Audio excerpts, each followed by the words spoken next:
Hey guys, this is a segment from the Slumpbuster Podcast. You can find the full episode on any of the various podcast platforms, or of course, subscribe to us on YouTube for more of our content. Other than that, guys, sit down, bust a slump, and enjoy. The only one that you pretty much just count on right off the bat is going to be the Jacksonville Jaguars because it doesn't appear that they are planning on competing much for anything this year. As always, we like to start from the bottom up. So the bottom of last year's standings did have those Jaguars, and they finished 6-10. They were battling through some quarterback competition issues when it comes to Nick Foles, breaks his collarbone, Minshew steps in, Minshew mania, captivates the hearts of Americans everywhere. And now he's given the opportunity to take the reins this year in this offense. Some other notable headlines coming out of Jacksonville. Somehow Doug Marrone is still the head coach. Yannick Ngakoue doesn't want to be there. But who's already not there? Calais Campbell, A.J. Boye, Leonard Fournette, maybe on the fringes here. When you think of the Jacksonville Jaguars, Adam, what do you think of their 2020 outlook?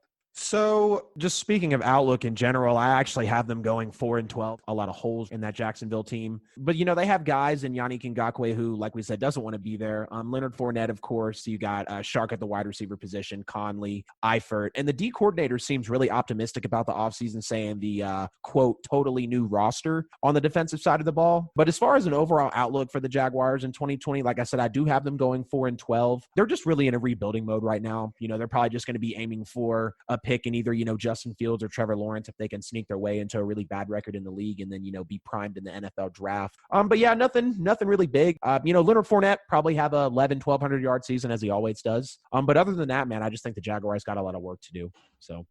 Yeah, I'm in a similar boat in that, I don't expect much from Jacksonville. Hopefully Leonard Fournette does have that big year. I think it's a contract year for him. So he's likely going to show out.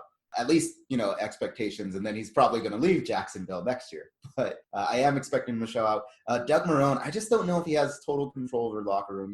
We saw Ramsey. I agree with force his way out. Yeah, so I just don't see a whole lot of cohesiveness right now in this organization from a coaching standpoint, and then as well from a roster standpoint. I do think that there's some bright spots, but I have this team actually even worse than Adam does. I have them going 1-15.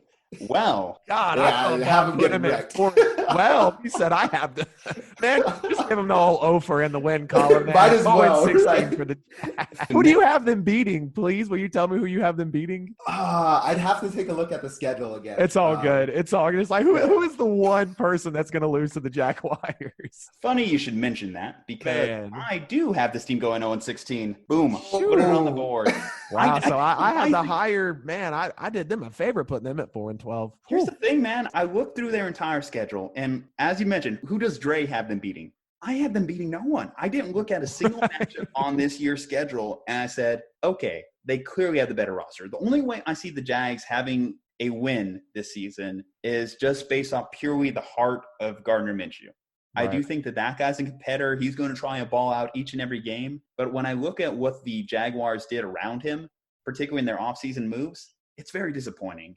Their two biggest moves on defense are going to be the extension for Miles Jack, the signing of Joe Schobert. Both are decent linebackers, but considering they have the two most expensive middle linebacker contracts in football, not really going to help them much in 2020. They drafted Caleb Von Chasen. That's going to help with their pass rush. But if they give up Ngakoue, then they're basically a net neutral in that regard. Yeah. I think that this defense is going to be just a sieve and give up 400-plus yards a game, 30-plus points a game. Yeah. The only way that Minshew and company is going to win is if they just absolutely ball out on offense. And there are certain pieces that they do have offensively that I do think, like you mentioned, Tyler Eifert, if he stays healthy all 16 games, solid tight end.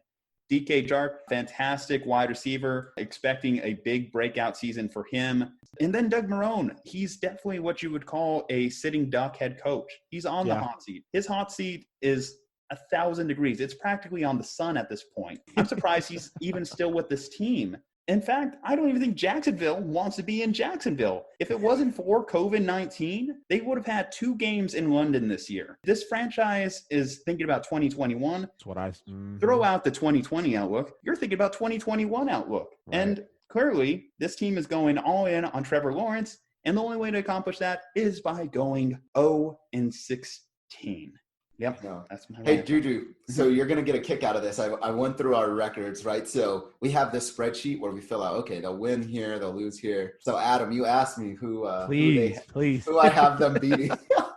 Juju's going to definitely get a kick out of this. So I'm a Pittsburgh Steelers fan, and we always play down to our competition. It'll be the worst teams in the league, and we'll always lose to them. So the team I actually have them beating is my own team, the Pittsburgh Steelers. So. Damn, you're really going on in that negative reinforcement to get the best results out of your team.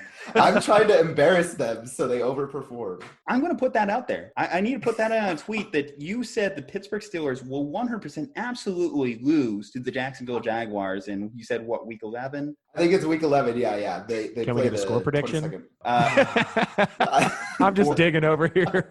I guess here's my one final parting shot at the Jaguars as we move on to our next team in this division. So if you're a Hard Knocks fan and you're watching this most recent episode with Jalen Ramsey house hunting in LA, he said, and I quote, "The best day of my life was the day I was traded out of Jacksonville." Those are some closing words on the soon-to-be 0-16 Jacksonville Jaguars.